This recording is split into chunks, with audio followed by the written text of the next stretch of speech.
Get it one, Be Asian Dad here. Today we're going to do the unboxing and review of this Lenovo ThinkPad Ultra Docking Station.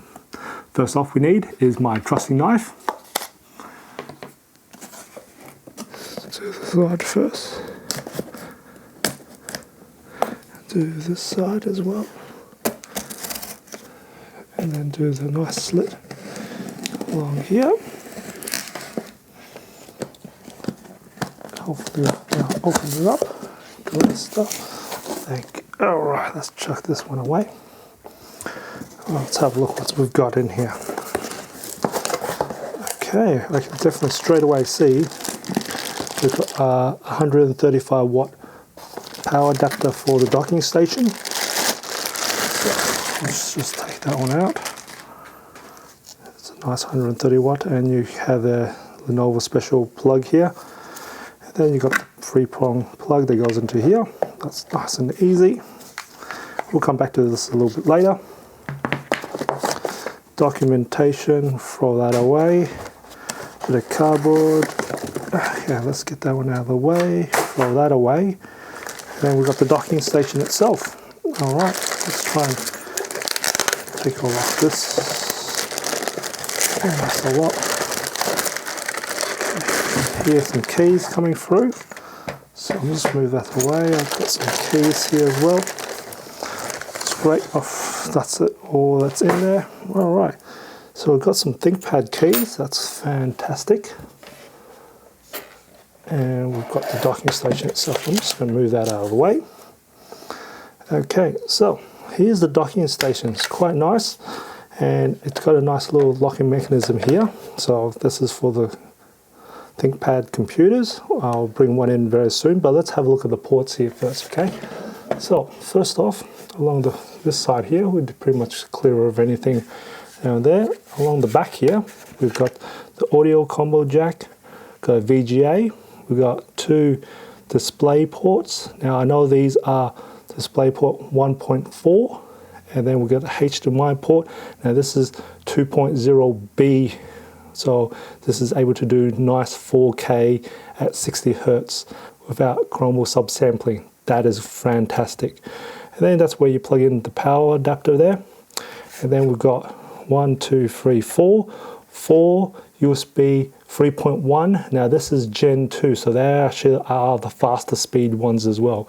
Now this very first one can do power always on, so you can definitely see that by that little mark indicator there. And then we've got 2 Thunderbolts, which is USB-C. And then we've got the RJ45 Ethernet, which is great. And then we've got a nice little locking port here, so you can put your Kensington lock there if you want to tie this station down. And then along the left hand side, you've got where you put the keys in to pretty much plug that in to actually lock this up. So what this lock would mean is once you've got this dock, then I'm going to actually bring in T49. I've actually done a review on the T49, so I'll put a link to the description below if you want to check that out. But pretty much all you do is pretty much see where this line's here, just have that come up to here, and then you can just lock it in. So that's locked in now. You see that's now locked in. I can't do anything about that. That's nice and locked in there. So what this key does, and pretty much you slot this in here. Now you actually turn the key to the lock. Once you've turned that key to the lock, I'm just going to pull that out. Want the key to, which means you can't take this out anywhere at all. So this is now, the laptop is now pretty much docked in and locked into the docking station here. And if you've got actually a Kensington lock tied this to the table or something here, pretty much this shouldn't be going anywhere unless they've pretty much got a cable cutter. And then we've also got a power button here on top as well. So I've got the ports pronged out at the moment, so you can actually have a look at them. So we've got 2 USB-Cs and the Lenovo proprietary Ethernet. As you can see from this Lenovo ThinkPad T49, it actually matches up all the ports for these 3 ports for the docking station. So coming back to the power supply here, we pretty much have this connected directly to near the middle, and it can be reversed as well. It's pretty easy. and this is 135 watt power supply to supply power to the dock itself. Now the ThinkPad Ultra Dock can only provide 65 watts of power to a notebook. So if you've got a P series notebook, if it's an S at the end, it will be able to support it. But if you're looking at the P series with the more powerful ones that require more than 65 watts of power, it would probably not provide that. So do check on if your laptop is supported with this Ultra Dock. Now as for the construction of this, it's all pretty much plastic here, but it's very durable plastic here, so it actually feels quite very well built here. So it's not one of those flimsy sort of things, so it's quite nice. I can just feel from all the little edges and stuff that it'll work quite well.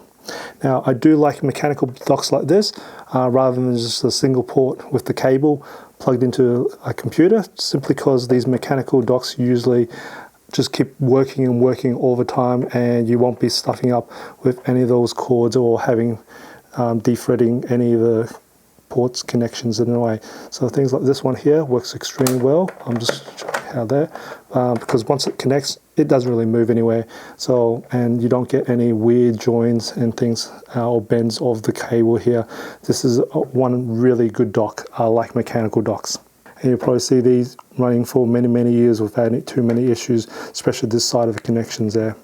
If you're a follower of my videos and my channel, you do know that I do like to test out docks that have USB-C type connections with the MacBook Pro and see how that reacts. But because the Ultra Docking Station ports are fixed in this sort of manner, I can't physically connect it up to the MacBook Pro. So unfortunately, I'm unable to do that test for you guys. So you might have to excuse me on that one there.